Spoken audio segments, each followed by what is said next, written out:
Good morning, everybody. Welcome to this European session webinar on Tuesday, the 17th of September. Hope you guys are all well, ready for the week to really kick off with some high impact news announcements starting off from today and rolling into the week. We already know it's a huge week for central banks. We have the Federal Reserve, Bank of England, Bank of Japan, even central banks from Norway, Brazil, all reporting their latest interest rate decisions. So volatility expected to be quite high. So of course, we're going to make sure we're prepared, we're focused for any potential trading opportunities developing throughout the week.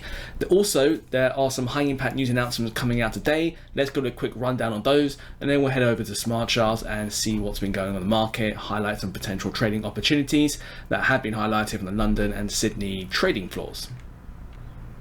Okay, so first of all, up on the economic calendar, bit of a quiet one in the European session today, but all kicks off in the US session with Canadian inflation report at 1:30 p.m. UK time. And CPI is basically consumer price index, and it measures the change in price of goods and services purchased by consumers. It's released monthly, usually on the third Tuesday after the month's end, and provides the earliest insight into inflation. And consumer prices account for the majority of overall inflation, which is used by central banks to determine interest rate policy. June's number was 0.6%, July fell to minus 0.1%, August 0.4%, and the September forecast is for 0%. If the actual is better than the forecast, it can be good for the currency. Now, in this instance, you can see there's not really a trend in the data there. We've had some wild numbers, a big number, then a negative number, then a small number, and now we're forecasting a flat number. So it's a bit of a volatile news announcement, okay? Let's see how the market responds to it. Ideally, we want to see some trends developing in economic data, because if there's a trend developing, if there's like a good trend and data is increasing, it can be good for the currency. If there's a negative trend in data, it can be bad for the currency. But sometimes when the data is just up and down, a bit topsy-turvy, it's difficult to know how the market will respond. And we know that actually the Canadian dollar right now and the US dollar, the dollar CAD exchange rate, is a bit sideways, in fact, all right, because we've had the Federal Reserve cutting interest rates this Wednesday as expected. We've already had the Bank of Canada cutting interest rates 3 times this year. So it's a bit of a range-based currency pair right now, but we'll be looking for price to break outside of that. Let's see if the data is going to make a big difference. If we can get the breakout of the range, then maybe we can trade some follow through, get some continuation. So we'll keep an eye out on it. Okay, so we also have the US retail sales report coming out at the same time as well. We have the US retail sales and core retail sales. So retail sales measures the change in the total value of sales at the retail level. The core figure excludes the volatility of automobiles, because consumer purchases on automobiles, cars, vehicles can be quite volatile. So the core data excludes the sales numbers of that. It's the earliest and broadest look at consumer spending data, which accounts for the majority of economic activity. Now, the core retail sales figure in June was minus 0.1%, July 0.4%, August 0.4%, and September forecast for a slight dip to 0.2%. So here we have a bit of a trend in the data where actually retail sales are picking up and getting better, which is what the Federal Reserve will want to see, all right? And they want to see that actually, because they're going to start to cut interest rates, they're going to want to see consumers starting to buy stuff in the economy once again, and to get the economic growth picking back up. Now, it's unlikely to change the Federal Reserve's 0.25% interest rate cut from tomorrow, but it may well, positive number may well increase the probabilities of a bigger interest rate cut to 0.5%. So again, we'll see how the data and how the market responds. And this is what we want to be focused on. We don't know what the announcement is going to be. We can't predict the future. No one can. But we want to see how the market responds to things, okay? Especially when there's a surprise in data. When there's a surprise in what is already expected, this is where we can get the readjustment of institutional portfolios. This is where we get the big moves.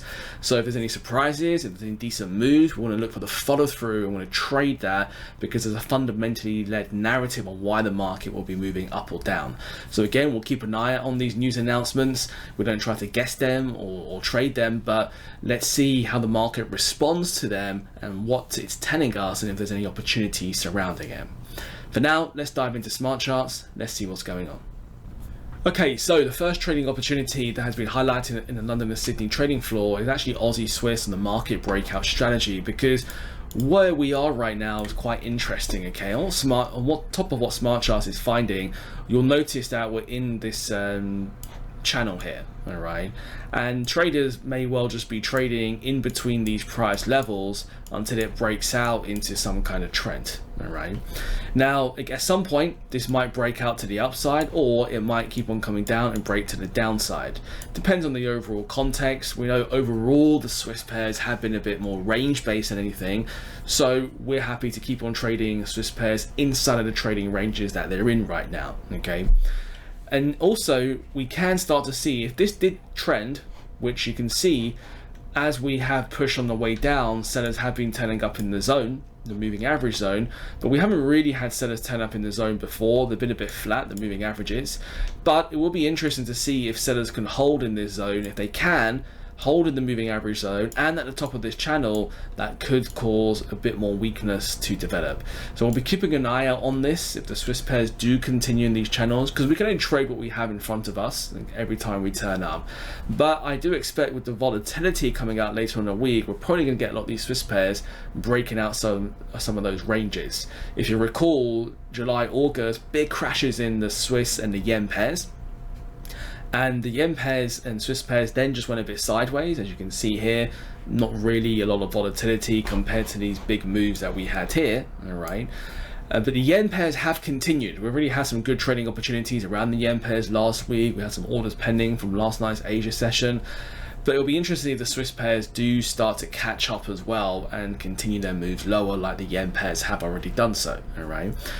So in this instance, Smart Charts will help you to do the most important work, which is of course risk management, by pressing the sell icon, populate an entry price in the blue dot, stop loss in the red dot, target the green dot. These can be adjusted according to your own user preferences.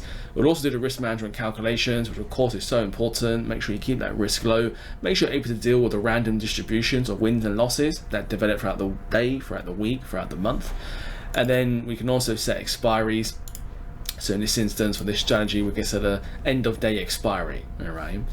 There's also been some other highlighted opportunities as well. And something I want to show you is actually in the ideas tab here and the patterns AI. There's actually quite a few things going on here. And you can see, look, there's some quality of setups that are like 95% here, 85%, 86%, 83%. So obviously we want to be focused on the really high quality patterns that are emerging in the markets.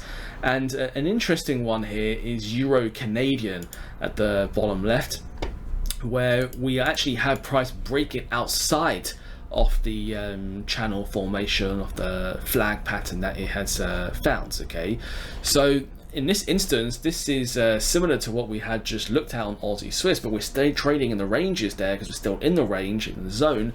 But this one, we can see price is potentially breaking out of the channel here, and we'll be looking for price to sort of continue into this target area here, all right? So in this instance, we've got this nice flagpole here. From a technical analysis perspective, then what traders from technically would do will take this flagpole here, and they'll basically measure that, and then that will be their sort of target price. Okay, so this becomes quite interesting to see if we can get price actually sustaining a breakout here and maybe into that area, that target area. So on top of finding this breakout pattern with 86% quality, so again, it's not 100% because nothing is ever going to be 100%. This is why we also exercise proper risk management when we're trading, to deal with the random distributions of wins and losses, of course. But it does give us a bit of an edge in the market, especially filtering down all the different patterns, opportunities across all the different markets available. So if I click the buy icon here, ideally we want to put our stop loss, at a previous swing low. So we can see we've got a nice swing low here. Actually at the bottom of these two bullish engulfing bars here, which is also pretty good as well. And then of course we just want to adjust the reward to risk. First of all, just to a 1-to-1 reward to risk, which will get us into this target box here.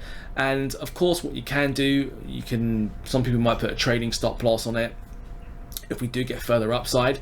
So again, this becomes quite important to watch the news announcements, right? If the Canadian dollar does dump on the news announcement, then probably want to start to use a trading stop loss and maybe try to squeeze out a little bit more reward to risk, maybe to the top end of this target area. Okay, so it becomes interesting to see if we can squeeze it a bit more out, but let's see how the data obviously turns out later on. But in this instance, smart charts will also do the risk management work for you. These can all be adjusted accordingly to your own user preferences. And of course, you can also set an expiry here. And this is a daily one, so we'll just use a current bar close expiry. All right. So price does pull back to retest the top of that resistance level from the channel. Then we'll be looking for that continuation to unfold. All right. So look, just a couple of opportunities there. I mean, there's plenty of opportunities there to participate in. So again, feel free to have a browse yourself, especially some of the 95% ones above 80%. Certainly worthwhile looking at and considering. Of course, make sure you're tuning into all the live trading webinars every single day and throughout today as well to try and capitalize on the opportunities that are developing. But in the meantime, that's it from me. All the best for your trading. Bye for now.